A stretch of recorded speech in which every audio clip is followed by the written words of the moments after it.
Subscribe कीजिए हमारे YouTube channel short hand dictation legal matters को और दबाइए इस बेल को ताकि आपको मिल सके हमारा वीडियो सबसे पहले और यह बिल्कुल फ्री है।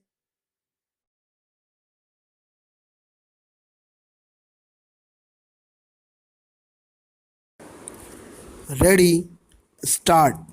In discussing the demands for grants of the Finance Ministry, we have got to see to what extent the administration of this particular ministry has led to the development of our national wealth and the securing of the welfare which our state claims to have in view. Madam, we must try to analyze very carefully the working of this particular ministry because it is not merely a department of the government, so to say, but it is the nerve center of the administration of the country. I would like first to refer to the role of foreign capital because in determining the manner in which the permission of capital issues has been granted by the particular administration, we should keep in our mind to what extent the interests of our nation have been served.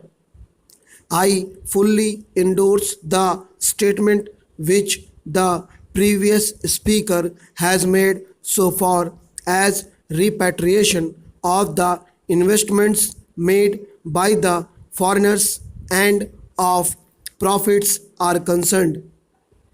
We have dealt with this topic quite a number of times, and I do not want to reiterate anything apart from only supporting what the honorable member who just now spoke said. I would now like to deal with the investments of foreigners in India. Madam, the government of our country accepted the proposition that in allowing foreign investment, it should come in only in such industry and such form of production wherein our national investors will not come forward and in which technical skill is wanted. There is also one other factor which the industrial policy of our government of 1948 as adumbrated further in 1949 by the Prime Minister laid down. It specifically said that the control and ownership of such concerns should, as far as possible, be in the hands of Indian nationals and the technical know-how of our country should be developed. I would like to emphasize the figures that have been put forward for the last few years from 1947 till the end of 1952 or the early part of 1952. It has been reported that rupees 19 crores of foreign capital have been allowed to be invested in our country. Of that, practically more than rupees 6 crores have been allowed to be invested in managing agency and trading enterprises in our country. So far as the government policy is concerned, we find that a sum of rupees 4 crores has been allowed to be invested this year. We do not know how it is to be used up. We have been told that during the period 1948-53, nearly rupees 35 lakhs have been allowed to be invested in textile machinery and generally in the textile industry. We have seen to what extent cotton and jute have been dominated by the national capital, and to what extent they play the role as against the demand for them. We know further what the government is doing in regard to these industries and how the Indian counterpart in these industries are behaving. Then, why this further penetration of foreign capital? Even in regard to the expansion scheme, we find that paints, soaps, electric fans, and machine tools are some of the industries where the government is allowed foreign interest to establish or expand their factories. It will adversely compete with the production of the country when the indigenous producers do not find any market in this sphere. Therefore, we have got to see to what extent the capital issue has been regulated by this government and particularly by the finance department so that the national well-being of the country could be guaranteed.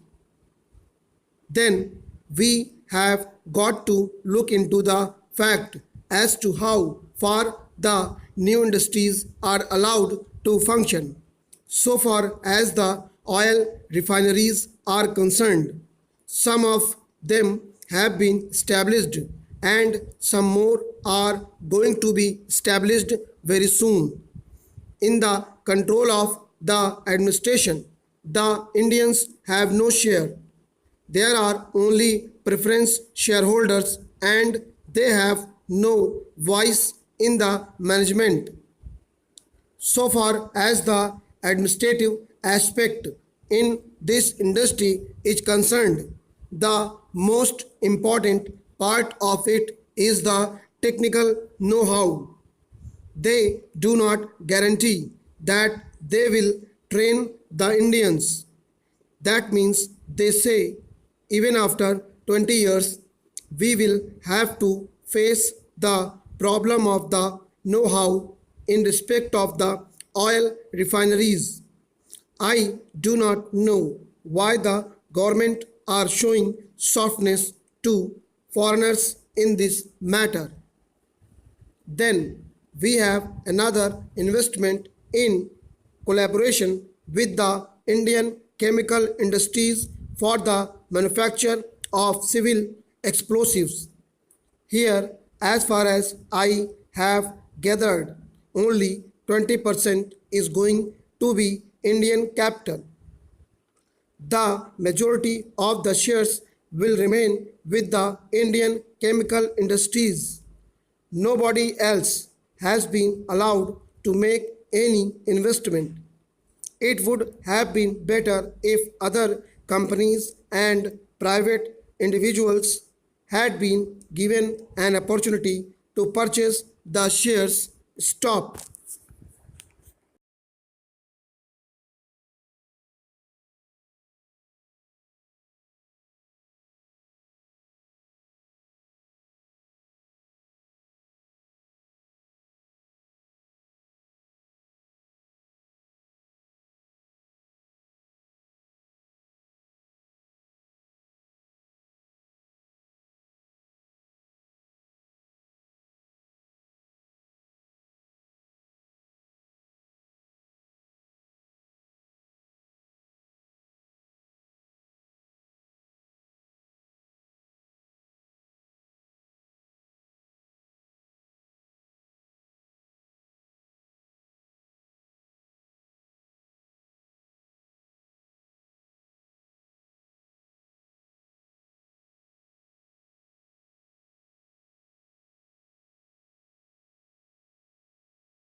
Stop.